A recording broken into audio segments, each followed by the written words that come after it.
माहौल hopefully by the grace of God बहुत positive है और पब्लिक का जो परसेप्शन है वो इस वक्त एक रीजनल पार्टी जो नेशनल कॉन्फ्रेंस है उसको अवाम जो है वो ऐवान में देखना चाहती है ताकि हमारे न सिर्फ रीजनल इश्यूज एड्रेस हो सके बल्कि हमारे जो लोकल इश्यूज हैं वो भी एड्रेस हो सके। और सबसे बड़ी एक उम्मीद हमें जो नजर आ रही है, जो लोगों में इस वक्त खुशी एंथुजियाज्म है, जिस तरह से लोग हमें रिसीव कर रहे हैं, जिस तरह लोगों का हमारे तई जो एक बड़ा पॉजिटिव एक उनका रुझान है, तो वो हमें बहुत ताकत देता है, बड़ा हौसला देता है।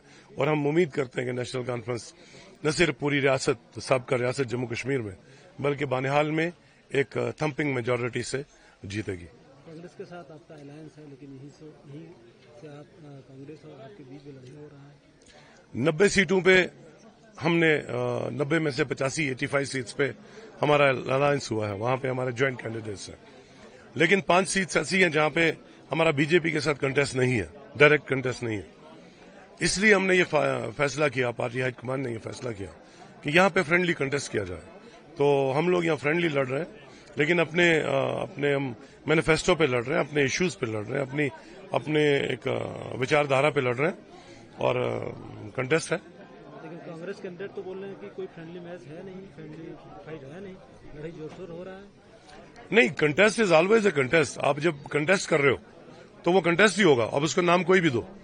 तो हमारे अपने इश्यूज हैं, हमारे अपना मैनिफेस्टो है, हमारा अपनी एक विचारधारा है, हम उस विचारधारा को लेकर आवाम के पास जा रहे हैं। और जिस तरह से लोग हमें रिसीव कर रहे हैं, जिस तरह से लोग हमको सपोर्ट कर रहे हैं, आप देखिए यहाँ पे अभी तक का जो हम तकरीबन 2 डजन जो पोलिंग स्टेशन है देख के आए, तो वन साइडेड चल रहा है सारा इलेक्शन का जो वोटिंग। तो वी आर होपफुल के विल बी विनिंग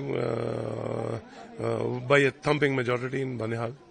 लेकिन 10 साल के बाद इलेक्शन हो रहा है और 370 एवोल्यूशन के बाद इलेक्शन हो रहा है, तो आपने बोले हैं 370 लेकर आएंगे, सरकार आएगा तो हम उसमें फाइट करेंगे। हमने सुप्रीम कोर्ट में फाइट किया। 370 का जो इशू है, ये इंडियन कॉन्स्टिट्यूशन ने हमको एक अलग एक पहचान दी थी, एक अलग हमको एक फ्लैग दिया था, हमारा कॉन्स्टिट्यूशनल अलग स्टेटस था और वो इंडियन कॉन्स्टिट्यूशन ने दिया था। 5 अगस्त 2019 को अनडेमोक्रेटिकली उसको हटाया गया और ये कहा गया कि इसकी वजह से टेररिज्म है, इसकी वजह से डेवलपमेंट नहीं है। आज आप देखिए टेररिज्म अब इस कदर बढ़ गया है कि उन एरियाज में भी टेररिज्म ने अपने पांव जमा लिए हैं जहां वो खत्म हो चुका था। डेवलपमेंट से रिलेटेड तो कोई ऐसी बात हो नहीं रही। बड़ी बातें हुई थी 5 अगस्त को, इंडस्ट्रियल यहाँ पे समिट होंगे, बड़ी इंडस्ट्रीज लगेंगी, जॉब्स होंगी, बाकी चीजें होंगी, डेवलपमेंट होगी। वो तो कुछ नहीं रहा स्लोगन्स के सिवा। और आप देखिए हमारा इन्फ्लेशन भी किस तरह से बढ़ रहा है, या बेरोजगारी का रेशियो कितना बढ़ रहा है। आम आदमी की जो हालत है वो बहुत कमर तोड़ महंगाई है, लोग परेशान हाल हैं। लोग इस जो एस्टैब्लिशमेंट है उससे निजात पाना चाहते हैं। लोगों के पास एक्सेस नहीं है, लोगों के पास उनकी कोई वॉइस सुन नहीं रहा। तो हम सुप्रीम कोर्ट ऑफ इंडिया के बड़े थैंकफुल हैं, ग्रेटफुल हैं कि उन्होंने जो फैसला लिया और गवर्नमेंट ऑफ इंडिया को ये उन्होंने एक अल्टीमेटम दिया कि 30 सितंबर के पहले यहाँ पे इलेक्शन हो, और उससे वही बुनियाद बनी यहाँ पे वो डेमोक्रेटिक प्रोसेस को उसके रिवाइवल का। और मैं ये समझता हूँ कि लोग भी बहुत खुश हैं, लोगों में बहुत एंथुजियाज्म है, लोगों को अपने चुने हुए नुमाइंदे मिलेंगे ताकि उनकी रोज की डे टू डे उनके इश्यूज जो हैं वो एड्रेस होंगे। और न सिर्फ यहाँ के लोकल इश्यूज एड्रेस होंगे बल्कि जो हमारे रियासत के इश्यूज हैं, हमारी इसका रियासत जम्मू कश्मीर जिसे हिंदुस्तान का ताज माना जाता था, उसे इन्होंने डिग्रेड करके 2 यूनियन टेरिटरीज में बदल दिया, हम लोगों को ह्यूमिलेट किया। और हम लोग एक हिम्मत के साथ, एक रिजॉल्व के साथ इसको सियासी एंगल से भी लड़ेंगे, हम इसको आईनी एंगल से भी लड़ेंगे, पुरअमन तौर पे लड़ाई करेंगे। और जो हमारा खोया हुआ स्टेटस है, खोया हुआ मुकाम है, उसको हम वापस लाने में दिन रात कोशिश करेंगे। आपका मैनिफेस्टो क्या ठीक सही प्रो पीपल है, प्रो प्योर है। उसमें हमने 2000 इलेक्ट्रिसिटी के यूनिट्स जो है 200 यूनिट्स जो है वो फ्री देने का फैसला किया।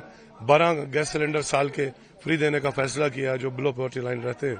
उसके अलावा हम जॉब्स दे रहे हैं, ہم راشن کا کوٹا بڑھا رہے ہیں, ہم اولڈ ایج پینشن کو انہانس کر کے اس کو 5,000 کر رہے ہیں, وڈو پینشن بڑھا رہے ہیں, ہم پرائمری سطح سے لے کے یونیورسٹی سطح تک ساری ایجوکیشن فری کر رہے ہیں. ہمارے پاس اس کے علاوہ بھی بہت اسکیمز ہیں جو بہت ہمارے کمٹمنٹس ہیں, اور 8 اکتوبر کو انشاءاللہ تعالی ہم جب حکومت بنائیں گے تو اپنے بینیفیسٹو کو امپلیمنٹ کرنا شروع کر دیں گے. دیش دنیا کی ہر خبر سب سے پہلے دیکھنے کے لیے فالو کریں دینک سویرا ٹی وی, یوٹیوب, فیس بک, انسٹاگرام, ایکس اور واٹس ایپ چینل پر.